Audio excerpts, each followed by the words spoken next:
কূটনৈতিক সম্পর্ক উন্নয়ন এবং দেশের মেগা প্রকল্পগুলোতে গতি আনতে ব্যস্ত দিন পার করছেন প্রধানমন্ত্রী তারেক রহমান।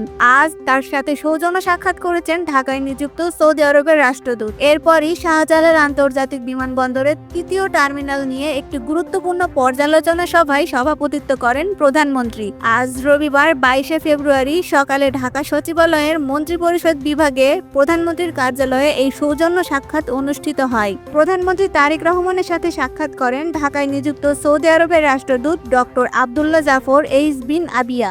সংশ্লিষ্টরা জানান, অত্যন্ত সৌহার্দ্যপূর্ণ পরিবেশে অনুষ্ঠিত এই বৈঠকে বাংলাদেশ ও সৌদি আরবের মধ্যকার দীর্ঘদিনের বন্ধুত্বপূর্ণ সম্পর্ক, পারস্পরিক বিনিয়োগ এবং দ্বিপাক্ষিক স্বার্থ সংশ্লিষ্ট নানা বিষয় উঠে আসে। সৌদি আরবের রাষ্ট্রদূতের সাথে সাক্ষাতের পরপরই দেশের অ্যাভিয়েশন খাতের অন্যতম বড় প্রকল্প নিয়ে গুরুত্বপূর্ণ সভায় বসেন প্রধানমন্ত্রী।